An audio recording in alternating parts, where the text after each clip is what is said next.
Secretaría de Finanzas. Muchas gracias, Gustavo Bazán. Amigos, como ven, hay mucha información. Es un viernes con información urgente. Acá el fin de semana va a ser muy intenso. Yo preparé una línea, me encantan las líneas de tiempo. Hasta ahora nos vienen saliendo bastante acertadas. Esta línea de tiempo es un poquito más amplia, más amplia. Alguno me va a decir que soy un poco mezquina, pero bueno, hay que ajustarse no tanto al entusiasmo, sino a los logros reales. En esta línea de tiempo, fíjense, es interesante porque estos días hablamos de transición, ¿no? Acá está el pasado. El otro día en una encuesta, un enorme número mayoritario de gente respondía que Cristina Kirchner pertenecía al pasado. Sin embargo, hoy pasaron algunas cosas interesantes en el pasado. Ya les voy a contar. Y claro, no es que puse a Milei en el futuro.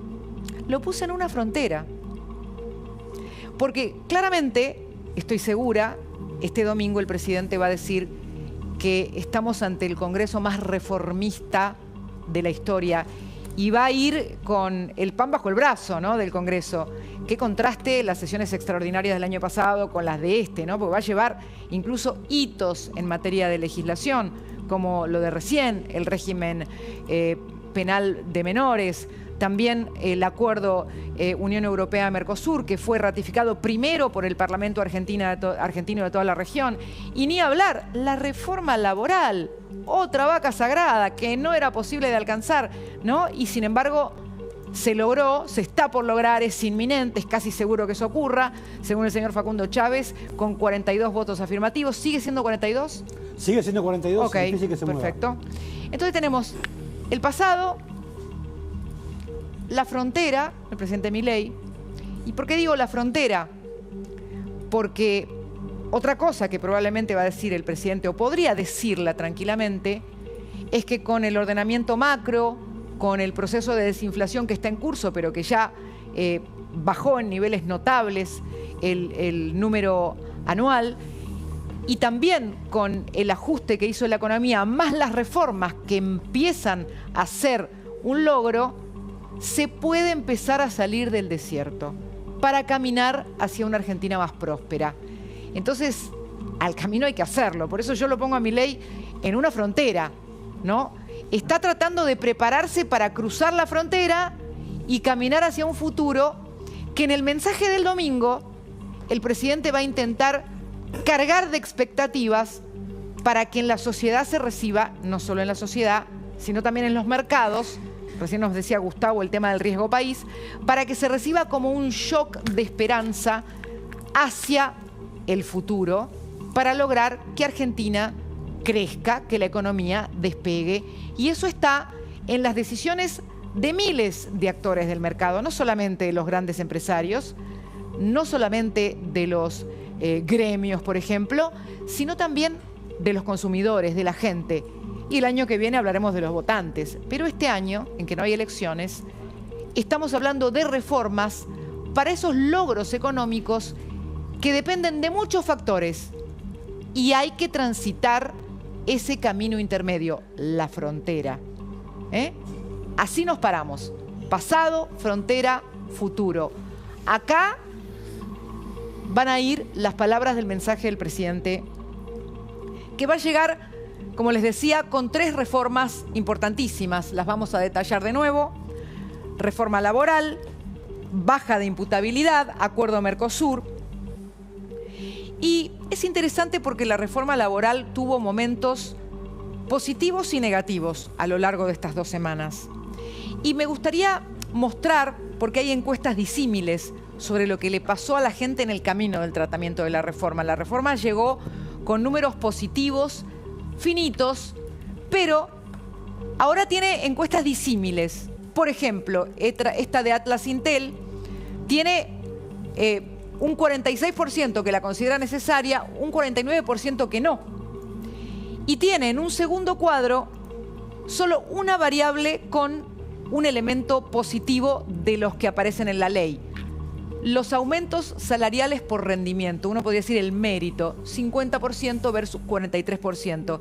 Pero después en los convenios de trabajo por empresa, jornada laboral flexible, aumento de las actividades con limitación del derecho, vacaciones fragmentadas o cálculo de indemnizaciones, fíjense cómo ganan los porcentajes negativos. Esta es una, pero las hay positivas. Por ejemplo, les voy a mostrar ahora un informe de Juan Mayol, de Opinaya. Me voy a ir aquí, nivel de acuerdo de la reforma laboral, y acá tenemos un 61% en febrero de 2026 contra un 53% en noviembre de 2025. O sea, en esta medición, la aprobación a la reforma laboral creció en un número muy importante, un 61%, que es muchísimo. Y después tenemos otra donde muestran números positivos, pero más tranquilos, es decir, más polarizados, que es esta encuesta de Centrix, donde vemos un 48% que está a favor de la reforma laboral y de su tratamiento, 48,6 versus un 45,2. Y ahora me quiero quedar, porque esto es importante hacia adelante, vamos a ver los hitos del debate. Lo negativo. 3 veces nombró el senador Luis Jueza el artículo 44, que salió. El cierre de FATE, porque cayó en el corazón del debate y generó un impacto muy fuerte y también un debate muy fuerte. La continuidad de las cajas sindicales, creo que también fue un punto de desilusión para los que querían una reforma laboral más profunda. Y este tema, inteligencia artificial, que precisamente no está en la ley, pero que sí empezó a crecer en el debate en el mundo con respecto a la angustia por el futuro del trabajo. Y hoy, no sé si lo tenés a mano, Gustavo, el número que me dabas de una noticia sobre lo que va a pasar de acá a 2 años con la creación de empleo en la inteligencia artificial. Un informe que produjo una consultora especializada en inteligencia artificial en Estados Unidos, donde presentaba un escenario prácticamente apocalíptico para dentro de 2 años, con una fuerte caída del empleo en Estados Unidos, porque los trabajadores de carne y hueso iban a ser reemplazados por la inteligencia artificial, pero a partir de ahí también una fuerte caída de la actividad económica en general y del consumo, porque va a haber menos personas trabajando y más máquinas que no cobran ni compran, por supuesto. Entonces veían un salto muy grande en el desempleo y una caída de actividad muy fuerte en determinados sectores de la producción. Bueno, fíjense, esto, el tema de inteligencia artificial, es una tarea pendiente todavía. Imagínense, llegar con esta reforma necesaria, y ya vamos a mostrarles enseguida un mapa que va a convencerlos de lo necesario de hacer cambios en el mercado laboral, pero fíjense todavía lo que falta discutir en la Argentina, ¿no? Con la inteligencia artificial apareciendo ya entre los temas de debate en el mundo. Y vamos a los hitos positivos, que acá nosotros lo tratamos largamente también. El fin de los paros salvajes. La semana pasada sufrieron la mayoría de los que querían usar servicios esenciales, el paro total, ¿no? Eso ya no va a poder ocurrir. Se terminaron los paros salvajes porque los servicios esenciales van a tener que ser cubiertos. Los bloqueos a las pymes, se terminan con esta ley los bloqueos a las pymes. También el terror a contratar, porque la industria del juicio tiene un freno importantísimo en esta reforma. Solo para poner algunos de los hitos. Pero me quiero ir ahora porque, hay un tema crucial que es el mercado laboral en el que esta reforma va a aterrizar. Y te pido que me acompañes, Gus, porque yo me quedé corta. Les vamos a mostrar 2 cuadros. Es interesante esta imagen que la hicimos con inteligencia artificial, porque acá vemos el actor nuevo, ¿no? del mercado laboral, ¿no? Que también aparece en esta ley. Acá hay un chico que hace delivery. Pero cuando nosotros contamos cómo era el mercado laboral en función de los trabajadores o empleados, nos daba un resultado. Pero ahora Gustavo lo va a llevar a otro terreno ese análisis. Gus. Bueno, no, esos son los datos del mercado laboral según el INDEC, la cuenta de ingresos, donde me animo a decir que por primera vez el trabajo entre no registrado y el trabajador no asalariado, uno que factura o uno que hace changas, supera a la suma, esos dos universos superan a la suma del trabajador privado registrado, es decir, la persona que tiene un recibo de sueldo, que tiene un aporte a la jubilación, que cobra aguinaldo, que tiene vacaciones, que tiene protección de la ART. La suma del trabajador privado registrado y el empleo público da ligeramente por debajo de la otra mitad del mundo del trabajo. O sea, que no es... yo por lo menos contaba 43% de mercado laboral en la informalidad y el resto en la formalidad. Pero esos son empleados. Sí, cuando vos sumás los trabajadores... Los independientes, que pueden ser monotributistas o autónomos. Acá lo importante, lo clave es el monotributismo porque está de alguna manera atajando a los que se caen del empleo registrado o simplemente es la única puerta de entrada al mundo laboral que tiene la gente, que es venir, trabajar, facturame y bueno, y un día se corta la relación. También está la situación mixta de empleados del sector privado registrado que cobran una parte de su salario por recibo de sueldo y otra facturando. Eso también es una derivación del peso enorme de los aportes o del costo laboral para los empleadores, ¿no? Así que ahí tenemos, y fíjate cómo varió, digamos, el empleo público en 10 años subió 10,8%. El empleo privado registrado, el blanco, apenas 1,4%. El total registrado, y tenés monotributo, que creció 20 y pico %, el trabajo no registrado, que creció 20 y pico % también. Es un mundo del trabajo totalmente, digamos, signado por la informalidad o la semi-informalidad con poca red de contención. Mira, me voy a quedar acá, yo les pido que me sigan. Tenemos 10 años de diferencia, ¿no? 2016-2025. Acá tenés un crecimiento del 10,8% del empleo público versus 1,4% del trabajo registrado. Y esto es una forma de cubrir la problemática del empleo, porque está, de alguna manera, el Estado asumiendo un rol de empleador, que quizás no tiene directamente que ver con la eficiencia del Estado, pero de alguna manera... incide en el resultado final. No, por supuesto. A pesar del fuerte ajuste que hizo la Administración Pública Nacional desde diciembre del 2023, con una salida prácticamente de 60.000 trabajadores que se fueron del sector público y de las empresas públicas. Y si contamos, ¿qué pasa? Porque si agregamos una columna acá, que incluya los planes sociales en su momento, ¿también incidían en la cuenta final o no? Sí, sí, inciden, pero es una estadística totalmente... desdibujada justamente no se puede considerar al plan de trabajo como una relación laboral, ni mucho menos. Mirá, acá está, ¿ves? Asalariado no registrado, que monotributo, para simplificarlo, y changas, subió 22% en 10 años. Acá está. El no asalariado es el que... este es el no asalariado, es el del monotributo, Este directamente es el que trabaja en negro y bueno, y ahí tenés las cifras. Y el cuadro que no está es, porque lamentablemente no tiene mayor diferencia, el del trabajo formal privado desde que se mide 2011 hasta acá, que es 6 millones. Está, en fin. Así que ahí está. Y después, bueno... el principal sector privado empleador es el comercio, 21%, indistintamente si es blanco o negro. El sector público, 20%, y la industria, que hoy se está discutiendo muchísimo qué pasa en la industria, representa el 13% del empleo. O sea que el comercio y los servicios están bien por arriba del empleo que genera la actividad industrial en la Argentina. Muchas gracias, Gus. Reforma laboral es un tema, pero ahora les voy a mostrar qué pasa en la sociedad con la baja de imputabilidad. Que acá sí nos vamos a encontrar con números realmente contundentes y que dejan la polarización. Fíjense aquí, este es el informe de Opinaya de Juan Mayol, la baja de edad de imputabilidad tiene 67%.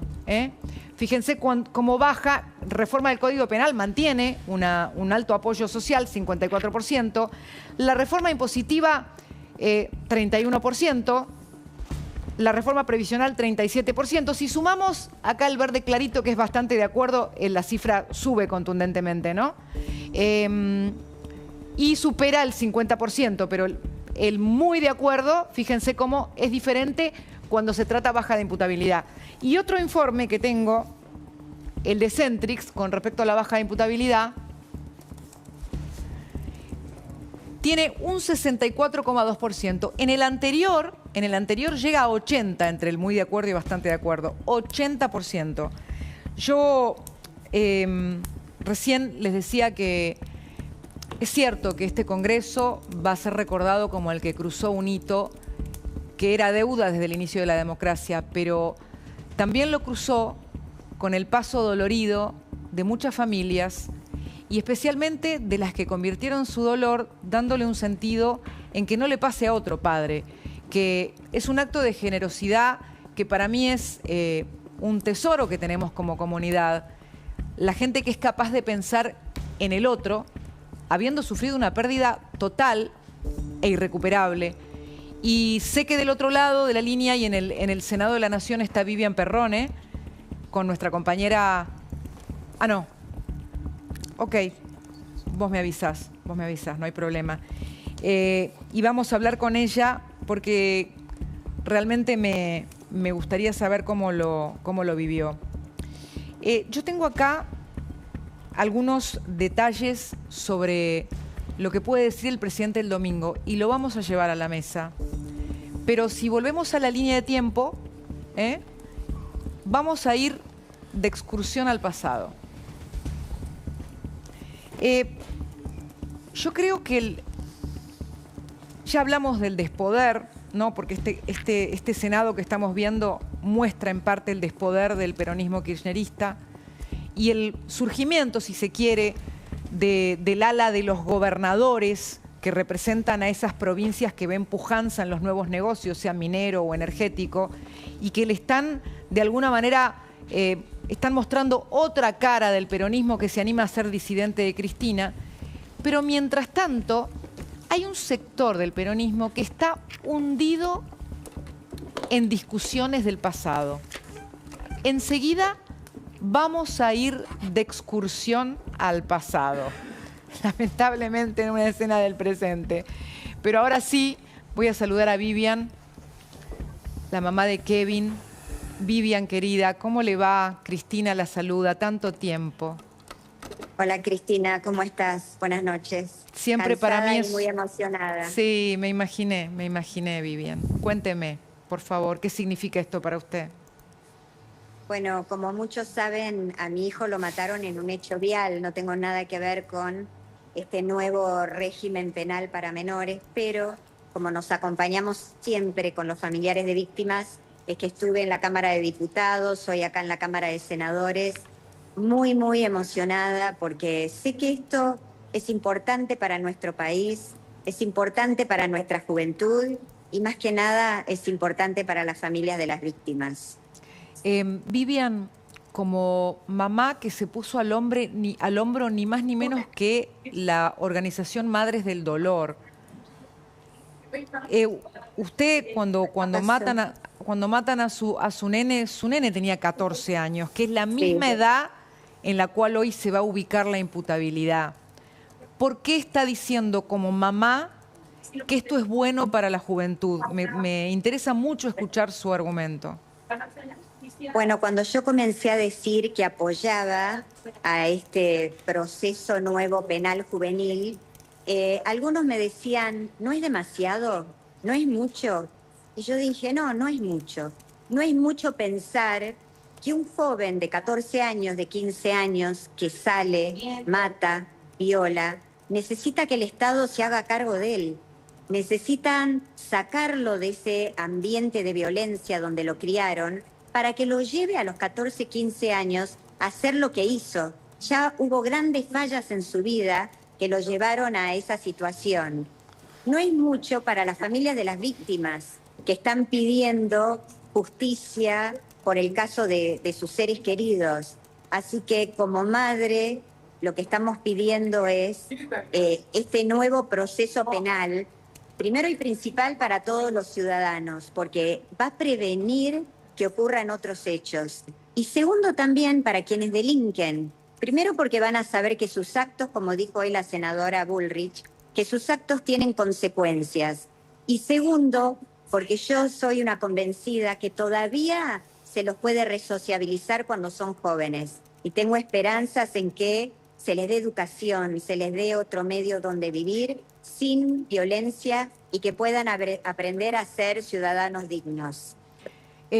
Pensaba, Vivian, que en esta ley se incluye la responsabilidad de los padres. Sí. Usted habla desde la autoridad de una mamá que pasó por lo peor, que es perder a su hijo. ¿Qué le dice a los padres que tienen sus hijos con vida, pero que a veces no le prestan suficiente atención? Y siempre, como todo padre, uno quiere lo mejor para sus hijos, pero a veces no nos damos cuenta o quizás vamos por otro camino y cuando nos damos cuenta ya es tarde. Yo lo que les digo es que en las familias donde se aprende todo, la escuela no reemplaza a la familia. La escuela puede llegar a acompañar y le puede llegar a dar conocimientos, pero no reemplaza a la familia. Es en la familia donde deben aprender a ser buenas personas, donde deben aprender lo que significa el bien y lo que significa el mal. Si no lo aprenden en su familia, es el Estado el que se tiene que hacer cargo. Yo lo que les digo es cuando te quitan a un hijo, nunca más volvés a ser la misma persona, nunca más vuelve a ser la misma familia, nunca más volvés a tener los mismos sentimientos. Por eso hoy estoy acá acompañando, por eso estoy tan sensible y por eso espero que nuestro país realmente siga para adelante y hoy es una nueva semilla de esperanza para que podamos evitar tantas muertes, tanto dolor, tanta violencia. Vivian, permítame agradecerle en nombre de la comunidad entregar su tiempo y su dolor para que otros no sufran lo que a usted le tocó. Muchísimas gracias y yo te tengo que agradecer a vos y a todos los periodistas. Hoy los familiares me decían, ¿con qué respeto nos tratan? ¿No? Y yo les dije, yo hace más de 20 años que estoy con los periodistas y la verdad que les tengo que agradecer el respeto, el acompañamiento y por ser la voz de nuestros hijos, ¿no? De quienes ya no tienen voz. Así que muchísimas gracias. Le mando un abrazo enorme, Vivian. Un abrazo, gracias. La verdad, creo que pasé mi vida entrevistando a Vivian como a las otras madres del dolor y uno sabe lo que es para ellas esto. Porque mucho tiempo en Argentina ser víctima de la inseguridad era ser ciudadano de segunda. Parecía no importar. Ellos lucharon para tener una ley de víctimas y lucharon para lo que está pasando hoy, que haya imputabilidad para los delitos desde los 14 años. Ella misma dijo los argumentos. Me voy al peronismo. Presta atención, Facu, porque vos sos el peronólogo del equipo. Entonces yo te voy a pedir ayuda. Dale. Yo decía que parece sumido en una discusión del pasado el peronismo en varios planos. Hablábamos de los gobernadores que están como mostrando el ascenso de una renovación, de un atisbo de renovación, pero también tenemos una cumbre del pasado. Fue a visitar a la casa donde cumple prisión domiciliaria Cristina Kirchner el diputado Miguel Pichetto. Reconciliación, reencuentro, la parábola de Pichetto, ¿no? Fue el pilar de Cristina Kirchner en el Senado, luego fue candidato a vicepresidente de Macri, peleando electoralmente con Cristina candidata a vicepresidente, perdiendo frente a ella, y ahora volviendo a visitarla, esta vez con ella presa. Él dice que a los presos y a los enfermos se los visita, pero no volvió solo, vuelve en una especie de troupe que se llama MAGA también. Hagamos Argentina grande de nuevo, no lo dicen en inglés. Y por ejemplo con la compañía de Guillermo Moreno, ¿no? Y va y le propone a Cristina el llamado a la unidad nacional, como lo escuchan, como ustedes lo escuchan, para que el peronismo se una y dé una oferta electoral para competir contra Milei. Y en esta propuesta que se le hace a una señora que está presa por corrupción, dice una frase rutilante. Dice, en el peronismo tenemos que perdonarnos. Ahí está. Yo creo que el peronismo tiene que perdonarse, mirar el pasado y reflexionar que cualquier gobierno peronista es mucho mejor que este gobierno que nos está gobernando a los argentinos y nos está mandando a la miseria. Dejar de hablar del pasado, de los errores que hemos cometido y empezar a mirar el presente y el futuro y la necesidad de construir una propuesta desde el peronismo junto al Centro Nacional para ganar las elecciones. Por eso el planteo es con todos, sin exclusiones. Ustedes saben que el peronismo todavía no discutió frente a la sociedad por qué perdieron las elecciones. Taponaron la discusión de una renovación que ahora llega con una fragmentación y una interna enorme, varias internas, ¿no? Interna dentro del peronismo bonaerense, interna afuera, y este quiebre en el Congreso. Entonces, antes que esa reconciliación con la sociedad o con pedirle perdón a eventualmente sus propios votantes por lo que no salió bien, el peronismo ahora propone perdonarse entre ellos. Esto me parece que muestra también un ombliguismo tremendo, porque creen que se soluciona con que Pichetto y Cristina se encuentren, con Moreno de por medio. Y me parece que se están olvidando que tienen que asumir un par de cuestiones antes. Se olvidan ellos, pero no la justicia. Hoy, el fiscal Carlos Stornelli hizo otra denuncia.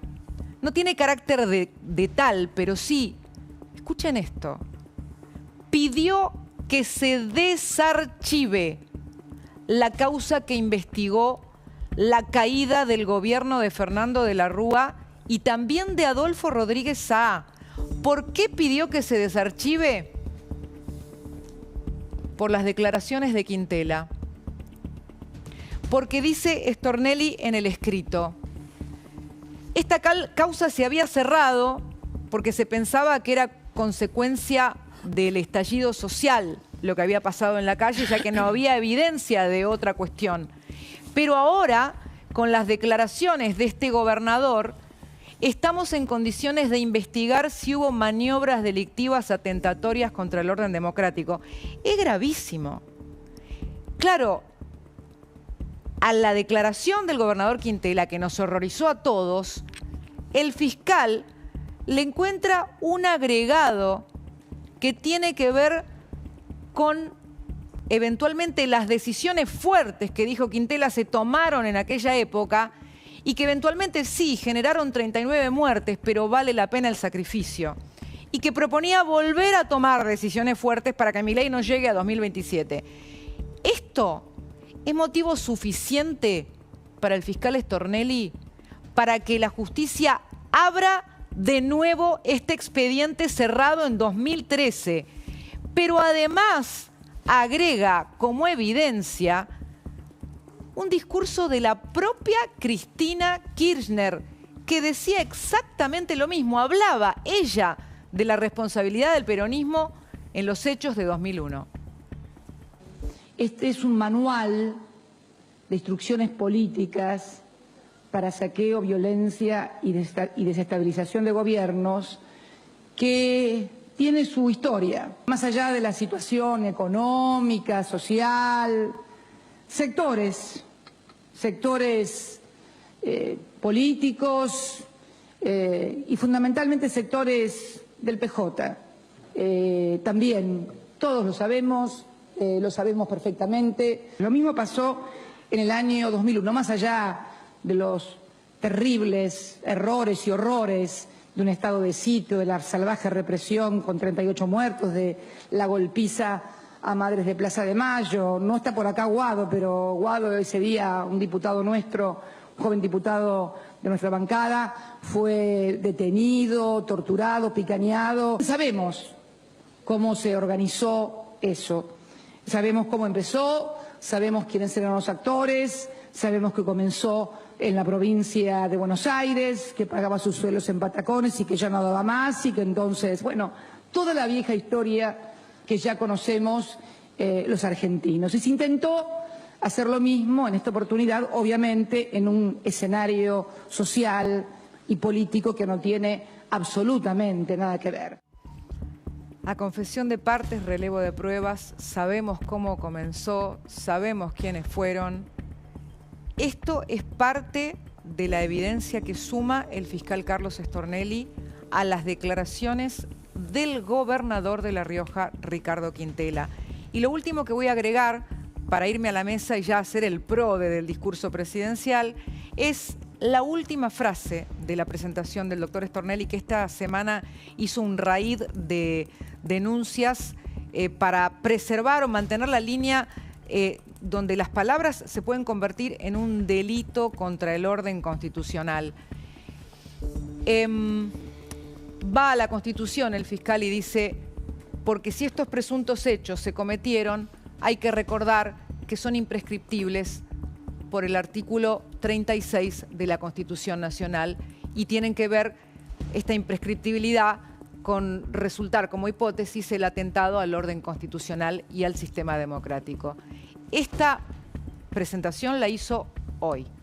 Pidió desarchivar la investigación sobre la caída del gobierno de la Rúa. Me voy a la mesa, síganme los buenos. El PRODE